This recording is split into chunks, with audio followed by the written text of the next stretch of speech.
국민의힘 이제 고위 관계자가 아니 왜 어제 경찰들이 옆으로 비켜준 건 안 써요? 이런 식으로 이제 본질과 다른 얘기를 계속 하는 거죠. 그럼 앞으로는 경찰 없는 은행은 다 털어도 되겠네요. 제가 알기로는 대부분의 은행은 청원경찰이라고 하는 분들이 계실 뿐이지 네. 경찰은 없어요. 그렇죠.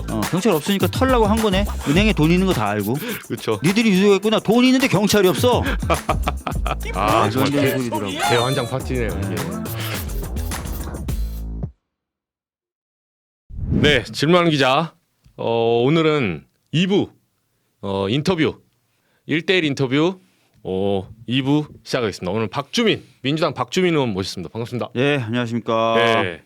오늘 뭐 저희 뭐 최상병 그때 야외 집회할 때도 자주 뵀잖아요. 사실. 네, 자주 뵀죠. 네. 여름에도 그래도 뭐 1심 무죄 나왔는데 박종 대령 2심에 뭐 항소한다고 하니까 지금 했고 네. 뭐 좀 결과 기다려봐야 되는데 군검찰은 이거 원래 기계적으로 항소를 하는 건가요? 아니면 아직도 정신을 못 차린 건가요? 글쎄요, 뭐 마치 처음에 1심 결과가 나왔을 때는 그 1심 결과를 겸허히 수용할 것처럼 그렇게 얘기했죠. 했다가 항소를 해서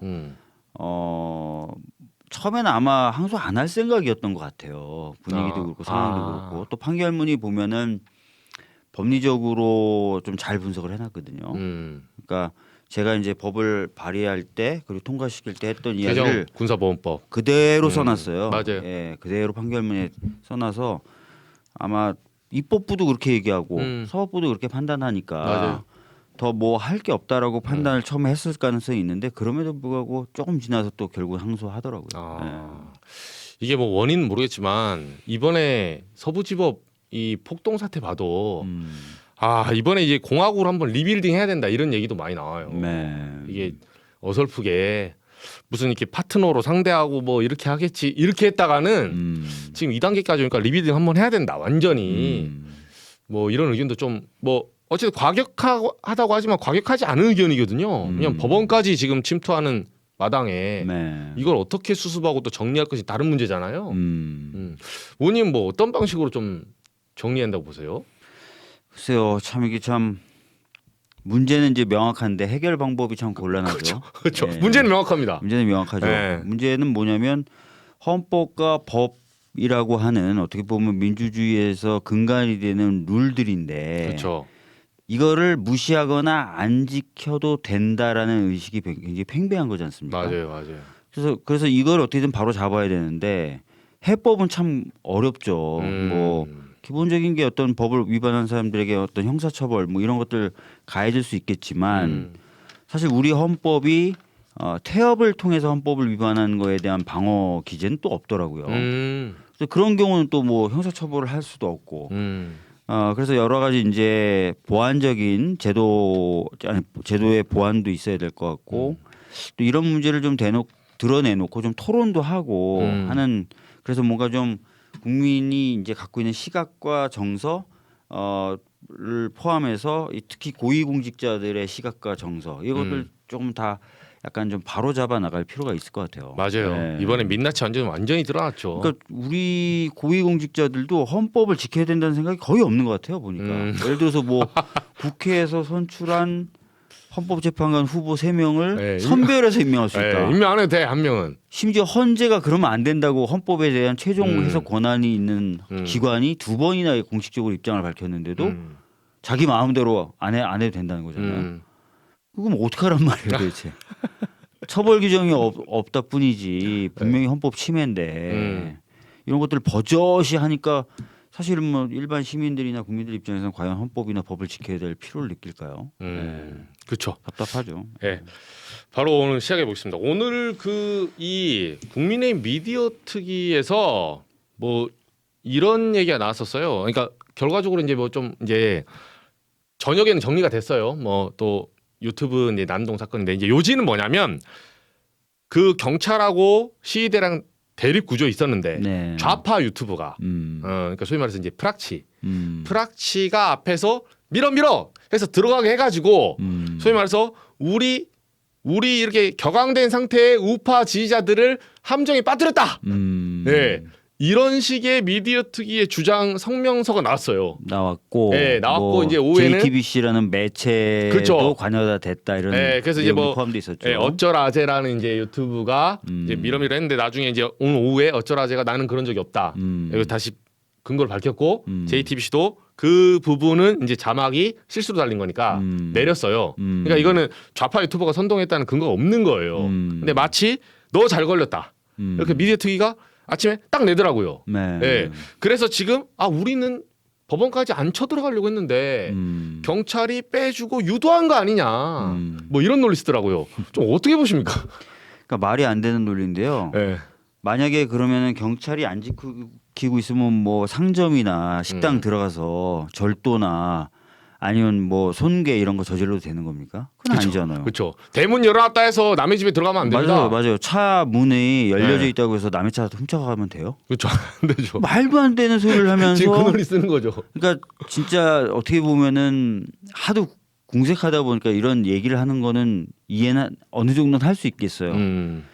그러나 공당이 이러면 안 되죠. 공당. 그렇죠. 예, 적어도 공당은 이런 부분에 있어서는 단호한 태도를 취해줘야 돼요. 법을 만들고 또 국민들 보고 불편하시더라도 법을 지켜야 됩니다라고 말을 해야 되는 존재들이잖아요. 그런데 그냥 아무 말이나 다 던지면서 법을 위반해도 되는 양, 법을 위반하는 사람들도 괜찮은 양 이렇게 얘기하는 거는 나중에 그럼 어떻게 이분들 정치할 거예요 앞으로? 그렇죠. 예. 지금 보면 좀 앞뒤 가리지 않고 막 말을 던지고 있는 것 같아서 아마 수습이 안 될 거예요. 예. 그렇죠. 이런 심각한 속에서 제가 또 하나 궁금한 거는 그 사실 이재명 대표 지금 이제 여론조사가 추세상으로는 뭐가 됐든 간에 좀 붙고 있잖아요. 네. 내지는 국민의힘 지지율은 좀 올라왔고 이런 와중인데 한마디로 이재명 대표에 대한 안티, 그러니까 악마화 이걸 이용해서 이재명은 안 된다. 이재명만 막아달라. 이렇게 지금 캐치프레이즈 걸었거든요. 국민의힘이. 네. 이건 어떻게 좀 대응을 해야 됩니까? 이거 한번 잘 보셔야 돼요. 네. 지금 작년 12월 3일 날 있었던 거는 우리 헌법 질서, 사법 질서 그리고 국민을 상대로 싸움을 한 거예요, 사실은. 그렇죠. 그리고 지금까지도 계속 그 싸움이 이어지고 있고 대표적으로 또 어제 있었던 법원 난동도 사실은 국민과 사법 시스템, 헌법 질서에 대해서 계속 침탈하면서 싸움을 벌이고 있는 거예요. 그렇죠. 싸움을 지금 국민 전체에 대해서 막 싸움을 걸어서 국민 전체의 어떤 기본권이나 또는 우리나라의 기본적인 시스템들 붕괴시키면서 눈을 자꾸 딴 데로 돌리게 하는 거죠. 이건 말이 안 돼요. 심지어는 그렇게 눈을 딴 데로 돌리게 하는 걸 넘어서서 자기네들이 시스템을 붕괴시키는 걸 정당화시키잖아요. 법원도 막 침탈할 수도 법원 있고. 침탈하고 막 부시고 막 이러는데 경찰이 과잉 대응했다. 예. 그런데 망가지고 있는 건 그쪽 시스템인데 눈은 자꾸 딴 데 돌리고 심지어는 눈을 돌리는 걸 넘어서서 아까 말씀드렸던 대로 이걸 정당화시키고 있어요. 그럴 수도 있다. 근데 이거는 등가도 안 되고 치환도 안 되고 또 그거 다른 이유로 이게 변명도 안 되는 거예요. 그래서 이거를 마치 그게 말이 되는 것이냐 자꾸 다뤄주셔도 안 돼요. 헛소리하지 말라 그래야 돼요. 네. 저희가 지금 이거를 미디어들이 그대로 달아주는 다 다뤄주잖아. 커테이션으로 네. 이거 자체도 문제가 되는 그래서 거죠. 무슨 논쟁이 되는 것처럼 논쟁적인 사실인 것처럼 뭐 정당한 주장인 것처럼 그럼 이렇게 되는 거예요. 절대 해서는 안 되는 게 여기 있고 그죠? 절대 해서는 안 되는 게 여기 있고 당연한 논리가 여기 있잖아요. 그러면은 논쟁적인 부분은 요 사이 여기 어디선가 공론회장이 만들어져야 되는데 그렇죠. 절대 안 되는 그 선 밑에서 지금 공론회장이 벌어지고 있는 거예요. 이게 무슨 공론회장입니까? 이거는 과거 표현의 자유에 관련된 여러 철학적 이론에서도 하한선이 있어요. 그쵸. 그 하한선에서 그 밑으로 내려가는 거는 표현의 자유 시장에 못 들어오게 합니다. 근데 지금은 마치 모든 것이 다 논쟁 가능한 것처럼 하면서 공론회장이 절대 있어서는 안 되는 그 가이드라인 밑에서 이루어지고 있어요. 법원을 막 침탈해도 되는 것처럼 총을 들고 와서 막 총을 쏴서 국회의원들 끌어내도 되는 것처럼 도끼로 부셔도 되는 것처럼 그렇죠. 이게 무슨 공론회장을 만드는 거고 이게 언론이 기능을 하는 거예요. 저는 이건 언론이 기능을 못하는 거죠 오히려. 언론이 제대로 기능하면 공론회장이 벌어지는 곳에서 형성되도록 해줘야죠. 아래쪽에서 그 가이드라인 아래쪽에 있는 공론회장을 끌어올려줘야죠. 안 되는 건 안 된다고 얘기하면서. 저희도 진짜 반성 많이 하고 있습니다. 이 왜냐면 왜냐면 저는 너무 답답하거든요. 예, 예. 미디어 특위 자체가 지금 이제 이런 밸런스를 안 맞게 하려고 사실 언론사들을 쪼는 역할을 하고 있거든요. 성명서 내서 이거 쓰라. 왜 안 쓰냐. 오늘도 막 빽불하는데 국민의힘 이제 고위 관계자가 그렇게 하는 게 기자들 지나가는데 아니 왜 어제 경찰들이 옆으로 비켜준 건 안 써요? 이런 식으로. 이제 본질과 다른 얘기를 계속 하는 거죠. 예. 그럼 앞으로는 경찰 없는 은행은 다 털어도 되겠네요. 제가 알기로는 음. 대부분의 은행은 청원경찰이라고 하는 분들이 계실 뿐이지 경찰은 없어요. 그렇죠. 경찰 없으니까 털라고 한 거네. 은행에 돈 있는 거 다 알고. 그렇죠. 니들이 유도했구나. 니들이 유도했구나. 돈 있는데 경찰이 없어. 아 말도 안 정말 되는 소리들 하고 있어요. 대환장 파티네요 이게. 예. 그 오세훈 서울시장이 그래서 어제 갑자기 뭐 개헌 얘기하고 그러니까 약간 자다가 봉창 두드리는 소리 하더라고요. 지금 이재명 후보 그러니까 좀 견제하려고 하는 것 같긴 한데 오 시장 이거 뭐 대선 준비 들어갔다고 보면 되나요? 뭐 대선 주자가 돼야만 살 수 있는 상황인가 봐요. 명태균. 대선 저는 얘기 안 했고 대선 주자가 돼야만 살 수 있는 상황인지 왜 이렇게 요즘에 이런 메시지를 많이 내는지 모르겠어요. 근데 개헌 논의도요 다 아시겠지만 박근혜 대통령 탄핵 당시에도 개헌 논의를 저쪽에서 많이 들고 나왔어요. 많이 들고 나왔죠. 그러면서 무슨 얘기를 했냐면 야 박근혜가 뭘 잘못했냐 또는 우리 당이 뭘 잘못했냐 시스템 탓이야. 그죠. 이렇게 얘기했거든요. 그죠. 그 얘기했죠. 시스템 탓이야 이렇게 얘기했는데 아니야 니들 탓이야. 니들이 일단 제일 잘못했어. 그거 분명히 해야 됩니다. 예. 아니 그 윤석열 대통령도 마찬가지고 그 정도로 잘못하고 있으면 옆에서 얘기를 해야지. 그렇죠. 못하게 해야죠. 그렇죠. 그리고 내가 총 들고 계엄하겠다 그러면 국무위원들도 바짓끄랭이를 잡든 아니면 나를 밟고 가세요라고 하든지 해야지. 뭐 그런 거 하나도 안 해놓고 시스템 탓이야. 시스템은 제대로 작동된 시스템 작동시키지도 않아놓고 시스템을. 맞습니다. 이거는 정말 그러니까 좀 이쪽이 경강부의 논리를 쓰고 있는 거고 제가 봐도 아니 건물 안에 공기가 너무 탁해서 내가 건물에 불 질렀다 뭐 이런 거 아닙니까? 당연히 환기 시스템 안 하니까 내가 불 지른 거지. 야, 내가 에어컨 틀어달라고 2번 얘기했는데 에어컨 안 틀어주네. 그래 불 질렀어요. 뭐 이러면 되는 겁니까? 그렇죠. 안 되잖아요. 그렇죠. 그 정신병자를 데리고 지금 다른 해법을 제시하는. 저는 그래서 여러 가지 진짜 문제 제기를 할 수 있는데 정말 요즘 답답한 거는 아까도 말씀드렸던 것처럼 정말 말도 안 되고 아무리 우리나라가 표현의 자유를 보장한다 하더라도 헌법적으로나 또는 법률적으로 허용돼서는 안 되는 발언들이 있잖아요. 근간을 흔드는 발언들. 맞아요. 그런 게 마치 공론의 장에서 동일한 가치를 가지고 논의될 수 있는 것처럼 자꾸 되는 거. 그리고 그 사이를 비집고 그런 것도 말이 되는데 왜 니네들 그런 말을 안 들어줘라고 하면서 결국은 폭력을 행사하는 거. 이게 지금 점점 당연시 돼가고 있다니까요. 어제 제가 방송 보면서 그 유튜브 방송 보면서 잠깐 놀란 게 화면 보면서 네. 저도 이제 어떤 상황이 벌어졌는지 네. 좀 봐야 되잖아요. 서부지법. 봤더니 어떤 분의 목소리가 나오던데 흘러나오던데 이거 민주화 투쟁이야 이러면서 하는 거예요. 저 들었어. 이게 민주화 투쟁이 아닌데 이게 민주화를 망가뜨리는 건데. 그죠. 예. 그러니까 이런 건 좀 선을 그어주셔야 돼요. 이건 민주화 투쟁이 아닙니다. 이건 범죄일 뿐만 아니라 굉장히 심각한 범죄고 정신병자죠. 헌정 질서를 파괴하는 것이기 때문에 절대 안 되는 겁니다라고 해야 되는데 공당에서는 마치 이게 가능한 것인 양 얘기하고 경찰이 잘못한 양 얘기하고 언론을 상대로는 동일한 분량을 갖고 다루라고 강제하고 언론은 또 그걸 다뤄주고 그럼 또 다시 이런 일이 반복되고. 근데 지금 더 걱정이 뭔지 아세요? 이제 헌재에서 탄핵 결정이 나잖아요. 네. 이거 사기 탄핵이야 하고 안 받아들일 겁니다. 그다음에 선거가 얘기했죠. 이거 부정선거야 하면서 안 받아들일 거예요. 지금 그 빌드업 하고 있죠, 네. 사실. 그러면 이 내전 상태가 1년, 2년 언제까지 가는 거예요, 도대체? 큰일입니다. 근데 이 와중에 이재명만 안 된다. 그러니까 이재명 때리기 전략을 지금 쓰고 있는 것 같아요. 소위 말해서 이제 타겟을 아까 이동해서 흙탕물을 치는 거죠. 여기에 대해서 민주당은 어떻게 대응해야 됩니까?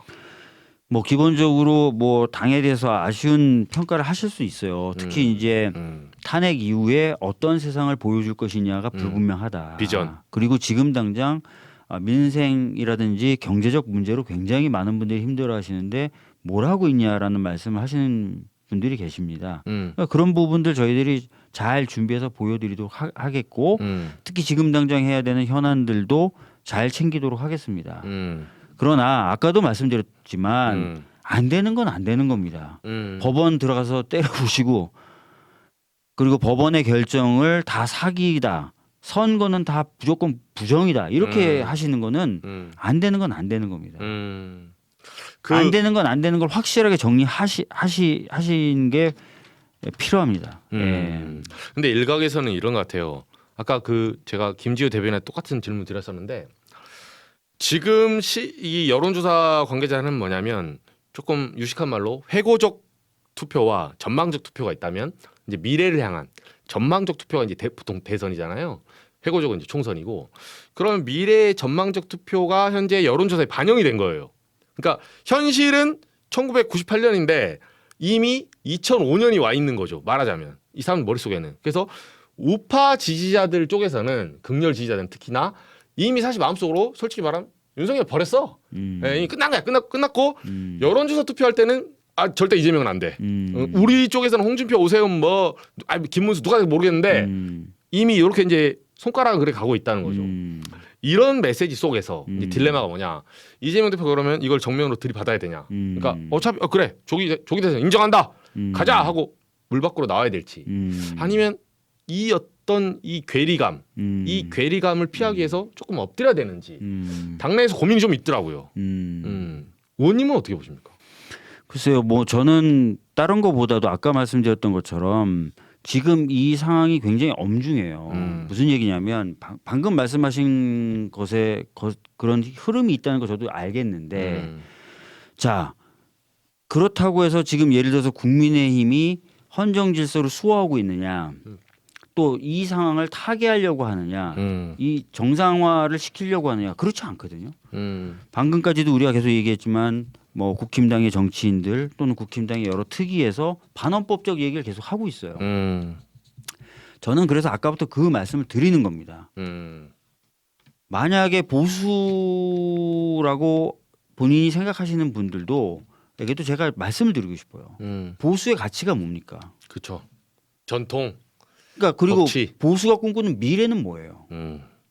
헌법도 무시되고 사법 시스템도 무시되고 선거 시스템도 무시되는 미래입니까? 지금 이게 뭐 마치 과거와 미래가 단절돼 있는 것처럼 얘기하시지만 결국 하나의 세력 또는 뭐 하나의 세력이 어떤 식으로 이 상황을 보고 있고 어떤 식으로 상황을 꾸려나가려고 하고 있고가 보이잖아요 지금. 그리고 그 세력이 그러면 꿈꾸는 미래라는 것도 어떤 건지 짐작이 되잖아요. 우리 입장에서는. 진짜 보수라고 생각하시는 분들이 사법 시스템도 다 이제 망가져서 나 이야 난 안 들어 무슨 판결이 나오든 나는 안 따라 이렇게 다 망가지고 그 다음에 예를 선거도 나 부정선거니까 난 안 따라 그 결과 승복 안 해. 자 이런 진짜 아수라장이 되는 대한민국이 진짜 보수가 꿈꾸는 미래냐 이거죠.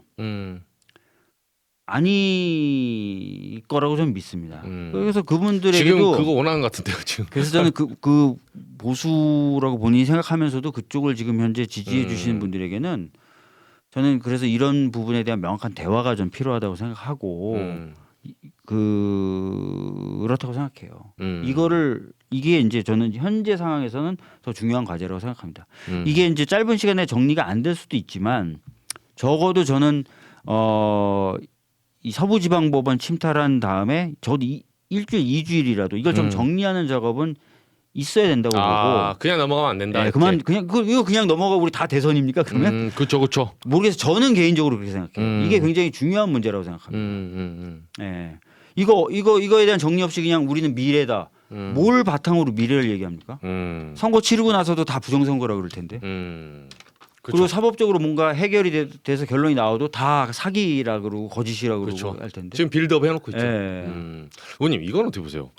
조금 불편할 수 있는데 불편하기보다는 그 2016년 때 의원님도 이제 그 탄핵 시기에 저 주위원단에 속해 있었죠. 네, 박근혜 때 겪었잖아요. 네. 근데 그때 이제 기억하시겠지만 저도 광화문 가서 취재를 했는데 그 당시 이제 1위 후보 문재인 후보의 별명이 고구마였어요. 네. 네. 고구마 먹어, 팍팍하다. 막 왜냐하면 탄핵을 먼저 외치지 않으셨거든요. 네. 물론 제1 수혜자니까 그럴 수 있어요.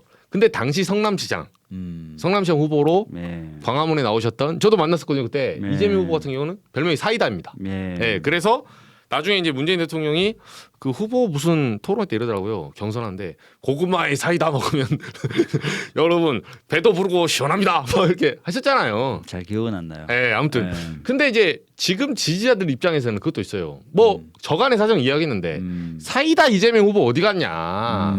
네, 그때 2008년 전에 사이다 김 빠졌냐 그러면 8년 동안 좀 묵혀놨더니 그때 팍팍 치고 나가던 개혁의 상징 이재명 그리고 서민의 어떤 도움을 주려는 이재명 뭔가 정책도 어쨌든 간에 정치 효능감으로 보면 네. 과감하고 뭔가 사회를 변혁시킬 수 있고 그리고 뭐 그때 뭐 안철수 후보랑 뭐 앞서거니 뒤서거니 했지만 누가 먼저 탄핵을 말했냐고 막 사운드 났어요.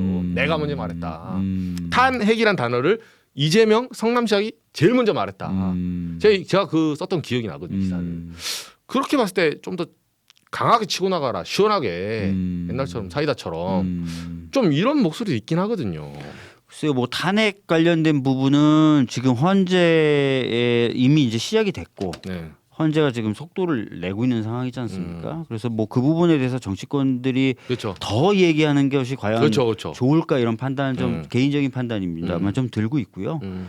그 다음에 지금 특검 같은 경우도 통과를 시켜서 만약에 이제 최상목 권한대행이 거부만 하지 않으면 이제 수사기관도 지금 힘을 내고 있는 상황에서 특검까지 되면은 이제 수사 관련된 부분도 어느 정도 완결이 된다고 봐요.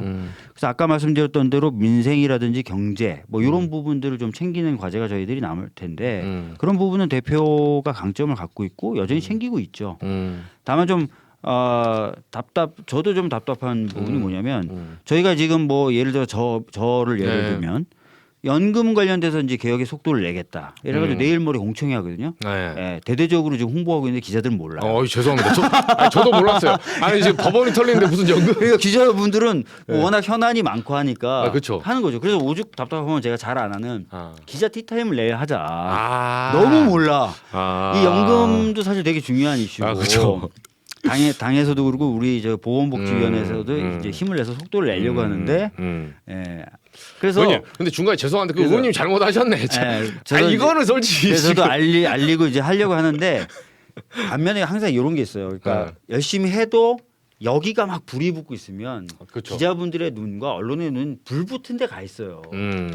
그러면 그리고 나서 불 꺼지고 나서는 열심히 하고 있던 사람들 쳐다보고 이러죠. 왜 안 하세요? 이렇게 얘기해. 그렇죠.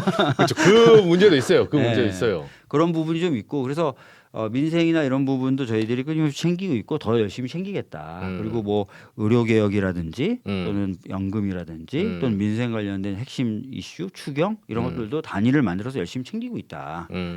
더 열심히 하겠다 이런 말씀드리겠습니다. 알겠습니다. 이거 좀 불편. 저희 댓글에서 의원님 좋아하신 분이 그 질문 하나 있어요. 네. 하나만. 제가 한 게 아닙니다. 뭐라고 폭동을 목격했는데도 왜 지지하지 않는 걸까? 그러니까 이재명 후보를 폭동 목격했는데 팍 솟아야 되잖아요. 그거에 대한 고민도 좀 해야 되지 않나요? 정말 조기 대선이 오면 뽑을 사람 없어도 문제죠. 그러니까 왜 이렇게까지 못하는데 하지하의 정치를 하는데 윤석열이 왜 이 반사이익을 이재명 후보가 얻지 못하냐? 왜 천장에 상한 캡이 있냐? 그 여러 가지 이유 중에 지금 한번 보셔야 돼요. 정치 지형 자체가 뭐 전 저쪽을 보수라고 부르기도 참 그렇긴 한데 어차피 이쪽에 강고하게 결합돼 있고 활성화돼 있는 분들이 계신 거고 또 그런 분들이 또 여론조사에 많이 응하고 있는 것도 또 사실이지 않습니까? 또 반면에 뭐 우리가 좀 민생이라든지 또는 경제라든지 이런 부분 아쉬워하시는 부분에 대해서 좀 더 이제 그 열심히 하는 모습이라든지 성과가 나는 모습들 못 보여드리는 것도 좀 사실인 것 같고요. 그런 것들이 혼합돼 있다고 보여집니다. 예. 그런데 뭐 앞으로 시간은 많이 남아 있고요. 그리고 국면도 변할 거고 이렇게 봅니다 저는. 예. 그 이 질문 하나만요. 많이 이제 의원님도 하시니까 부정선거론. 제가 이제 어제 현장에 가보니까 네. 나름대로 이제 웰 트레이드된 이분들이 유튜브를 많이 보셨어. 맞아요. 네, 그래서 시위자분들이 나름 논리가 있어요. 3단 논법이 이거더라고요. 제가 물어봤어요. 아니 그러면 윤석열 대통령이 왜 계엄을 했냐? 부정선거론 때문에. 부정선거론 때문에 선관위도 서버 압수 뭐 거부하고 국정원의 뭐 보고서도 거부하고 이렇게 하다 보니까 부정선거 때문에 계엄을 했고 계엄을 한 거는 그걸 밝히기 하니까 합법 개헌이다. 합법 계엄이다. 고로 이 합법 계엄에 대한 탄핵도 잘못됐다. 이렇게 이제 순서가 이렇더라고요. 이렇게 이제 논법이. 네. 그럼 제가 저 앞으로 앞단으로 가서 자 부정선거를 그러면 봅시다. 이렇게 하는데 이분들이 갖고 있는 믿음이 뭐냐면 뭐 앞뒤 다 자르고 의원님 잘 아시니까 이렇게 질문할게요. 제가 물어봤어요. 아니 근데 그러면 부정선거를 했으면 윤석열 후보가 이재명 후보를 졌어야 되는 거 아니냐. 그러니까 OX는 뒤집어져야 되는 거 아니냐. 내지는 오세훈 후보가 박영선 후보한테 져야 되는 거 아니냐. 이 얘기를 하니까 이분들한테 말씀 그거예요. 첫 번째 대답은 더 크게 이겼다. 0.73이 아니다. 원래 10% 이상으로 이겼는데 이거고 두 번째 이제 대답은 이거였어요. 아니 부정선거 할 거면 우리 쪽이 이기게 해가지고 0.73으로 지게 만드는 뭐 그 의미가 뭐예요? 네, 그러니까 이쪽의 주장은 이거예요. 그거는 그 나름대로 하려고 하다가 중국하고 합작해서 서버 하다가 우리한테 중간에 걸려가지고 그 정도 중간에 끌어내린 게 0.73이다. anyway 대답을 그렇게 했고 그럼 대법원에서 작년에 2022년에 결론이 나오지 않았습니까? 소송에 대한. 그렇죠. 제가 이것도 물어봤어요. 물어보니까 하는 말이 지금 대법원 그 판사들 포함해서 판사 대부분이 김일성 장학생이다. 아 왜 그러세요? 그러니까 유니버스가 여기까지 이제 가는데 아무튼 이 부정선거론 의원님은 어떻게 그러니까 설득 내지는 격파해야 된다 보세요? 어쨌든 뭐 답은 나왔고 이쪽은 그렇게 속내든 아니든 일단 이렇게 주장을 하고 있어요. 우리가 이걸 어떻게 이겨내야 됩니까?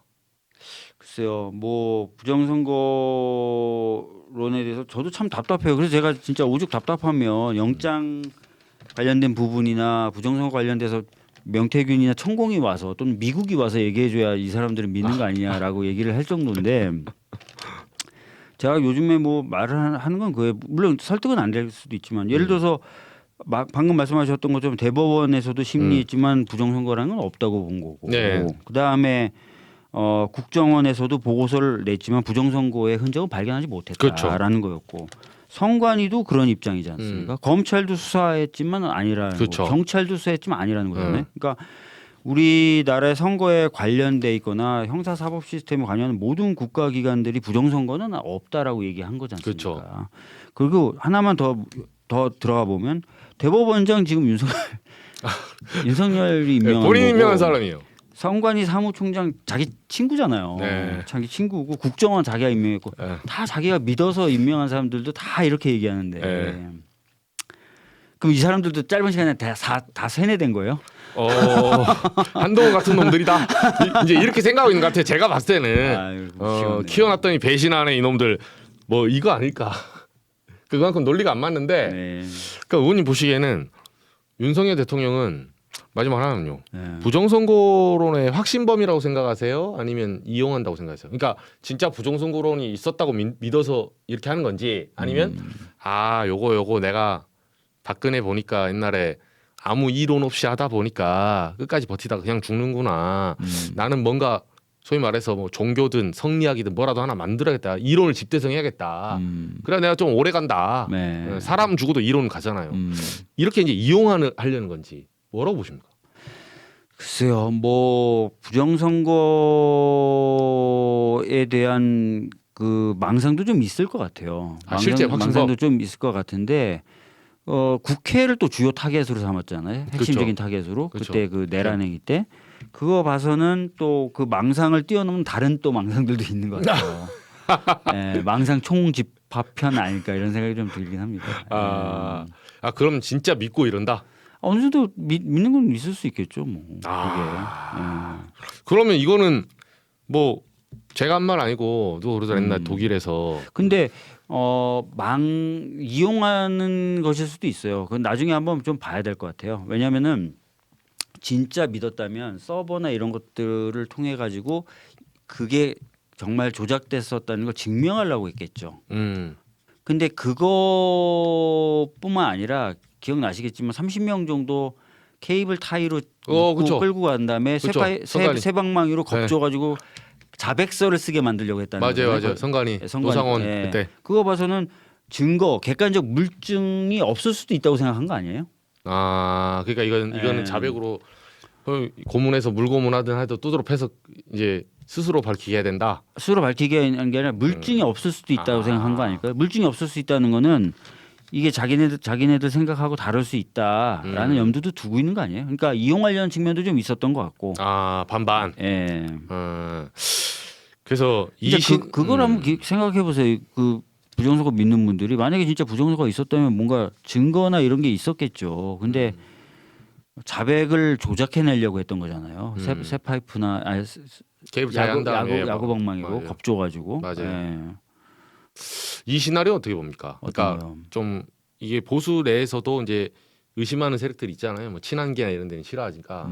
제가 이제 들었던 말 중에 하나는 야권 포함해서 약간 이렇게 지금 노림수가 퇴임 이후에도 그러니까 그냥 지금 물러나면 100% 감옥 가요. 근데 퇴임 이후에도 부정선거로는 사실 내 수고의 괴물 같은 거거든요.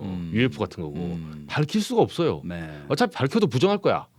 그렇기 때문에 끝까지 신하로 남기 위해서는 영구 미제의 문제를 천착하면서 퇴임 이후에도 그걸로 보수의 화신으로 나오면서 결과가 나올 때마다 뒷방 늙은이 하면서 외치는 거죠. 이건 부정선거야. 예, 그러면서 사면을 딜을 하지 않겠냐. 아이고 진짜 그거는 그렇게 되면 진짜 선거 시스템을 망가뜨리면서 그 뭔가 대가를 얻겠다는 건데 진짜 하면 안 되는 짓이죠. 진짜 나쁜 짓이죠. 근데 하고 있잖아요. 그냥 하고 있죠. 할 말이 없고요. 진짜 어떻게 보면. 네. 근데 이제 분명히 말씀드려야 될 거는 수많은 국가기관들이 거듭 말씀드리지만 부정선거는 없다는 거고 이 수많은 국가기관들의 수장들이 다 윤석열이 임명한 사람들이고 그렇죠, 그렇죠. 기억하시겠지만 이 사람들이 임명할 때 저희들이 다 반대했던 사람들. 아 맞아요. 대법원장 저희가 찬성했습니까? 국정원장 찬성했습니까? 선관위 사무총장 임명할 때 저희 극렬하게 반대했어요. 맞아요. 다 반대. 예. 이 사람들이 하는 얘기예요. 저희 사람들이 아니에요. 네. 저희는 다 반대했던 사람들이에요. 어떻게 하면 좋지? 그 윤석열 대통령 후회할 것 같아요. 아 그때 반대한 민주당 말 들었어야 된다. 내가 알겠습니다. 근데 저희가 지금 웃으면서 이렇게 얘기하지만 저는 진짜 언론 나온 김에 좀 부탁을 드리면 특히 네. CBS 같은 데가 되게 중요해요. 아 그렇죠, 그렇죠. 아닌 건 아니라고 얘기해 줘야 돼요. 네. 이건 아니다. 이건 더 이상 하지 마라. 아 진짜 안 돼요. 진짜 다 망가진다 이러다가 네. 어디까지 망가져야 되겠냐. 네. 그러니까 지금 보면은 시장이든 모든 게 다 법과 제도로 만들어지는데 맞아요. 그 근간이 되는 게 사법 시스템하고 선거 시스템이거든요. 맞아요. 선거로 정치를 짜고 사법 시스템으로 문제를 해결해요. 근데 이거 두 개를 다 부정하면 남은 게 없어요. 맞아요. 예. 그래서 소위 말해서 제가 오늘 뭐 수도권 판사는 그러면 안 되고 네. 원시 시대로 돌아간다고. 그러니까 폭력만 난무하는 거예요. 네. 이제 뭐 사법이 안 작동되니까 힘 있는 사람이 장땡이 되는 거고요. 그죠? 맞아요. 그다음에 정치라는 것, 민주적인 선거 절차나 이런 게 없으니까 역시 힘 있는 사람이 장땡이 돼버리는 그렇죠. 거예요. 다들 사병을 키워야 돼. 그렇죠. 그거 말고 뭐가 있어요 지금? 진짜 이게 리바이어든 되는 거죠. 네. 네. 근데 이거 웃으면 안 되는 게 맞아요. 한때 선진국이었던 나라들이 다 이런 식으로 몰락해요. 아 혼돈 속에서 몰락해요. 그렇죠. 예. 뭐 마약 카르텔. 예, 다 몰락해요. 국가 공권력이라든지 제도가 무력화되면서 다 몰락해요. 그러니까 자꾸 웃으시면서 이러면 안 돼. 마치 맞아요. 이거 동등한 것처럼 뭐 다루시고 이러면 안 된다니까. 진짜 부탁드려요. 아닌 건 아닌 거다. 알겠습니다. 예. 아니 오늘 모 판사는 그 얘기도 이태리 옛날에 마니폴리테 있잖아요. 예. 예, 결국은 마피아 잡으려고 했던 이태리 치안 판사들 검사 역할을 같이 하니까 습격하고 막 차량 테러하고 그 조직폭력배 마피아 잡으려다가 그거를 판결을 내리는 판사들이 암살되는 지금 우리가 그런 형국이 왔어요 사실. 네. 자칫 잘못하면. 좀 판사 죽이겠다는 거 아니에요? 찾아내라는 거 아니에요? 네, 찾아내서. 네. 여러분 이게 농담이 아니라 현재 일어난 일이라니까 지금. 심각합니다. 이게 지금 다음 선거가 문제가 아니라 일단 이걸 먼저 우리가 세워야 되는. 예. 아니 그러면 이 다 무너진 토대하에서 선거 끝나고 나면 뭐 결과에 승복합니까? 그러니까 지금 이게 굉장히 심각한 상황이고 한 순간에 나락으로 갈 수 있어 나라 전체가. 알겠습니다. 저희도 그 의원님 말씀대로 혹시 정말 국민의힘이 지금은 저희가 제 개인적으로는 수용할 수 없을 정도의 성명서를 내고 있어요. 그래서 오늘 낮에 정치학과 교수 한 분하고 좀 만나서 얘기 좀 나누다 왔는데 반체제 정당이란 정치학 용어가 있어요. 아 반체 정당. 반체제 정당. 그 정당 해산. 반체제 정당이라는 건 뭐냐면 예를 들어 독재국가 시스템에서는 민주주의를 주장하는 정당이 반체제 정당이에요. 일반적인 용어예요. 그 일반적인 체제에서. 용어인데 어떤 체제를 반대하는 정당인데 지금 요즘에 보면 사법질서 부정하지, 선거질서 부정하지, 그리고 폭도를 옹호하고 이러면은 이게 사실은 반체제거든요. 그러네요. 예. 그러니까 또 한번 국민의힘도 돌아봐야 돼요. 지금 뭘 얻으려고 하는지 모르겠어요. 예. 반체 정당. 이게 제 얘기가 아니라 제가 오늘 만났던 정치학과 교수님이 그런 용어를 일반 용어로 쓴다. 그런데 요즘 국민의힘이 하는 역할을 행동들 보면 그 정치학에서 부르는 그걸 붙여도 되는 거 아닌가라는 걱정이 든다. 이런 얘기를 하시더라고요. 예. 이게 제도권에서 벗어난 지금 행위라는 거다 한마디로. 실제로 모든 제도를 부정하잖아요. 맞습니다. 예. 저희도 아닌 건 아닌 거예요. 진짜로. 그렇죠. 예. 아니 그 수도권 판사도 그걸 신신당부 부탁을 하더라고요. 넘지 말아야 될 선이 있다. 네, 맞아요. 예, 그 선이 있고 판사라고 해서 솔직히 딱 갖고 다 민주당 지지자가 아니에요. 맞아요. 오히려 보수적이에요. 예, 국민의힘 지지자 더 많아요. 더 많아요. 예, 살펴보면 예. 통상적으로 보수적인 예. 예, 그리고 상류층이 많잖아요. 네. 이제 이 환경을 보면 네. 아무래도 근데 그 판사들조차도 지금 이거는 정말 선 넘었다고 보더라고요.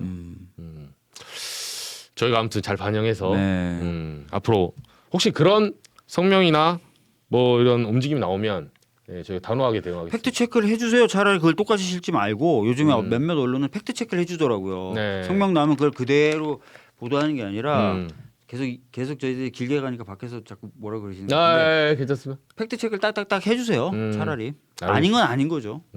알겠습니다. 오늘 긴 시간 너무 감사드리고 네. 예, 저희가 기성 체제 정상화 국가 정상화를 위해서 네. 예, 중간에 또 한번 모시고 네. 예, 말씀 들어보겠습니다. 예, 네, 오늘 가겠습니다. 감사합니다. 예.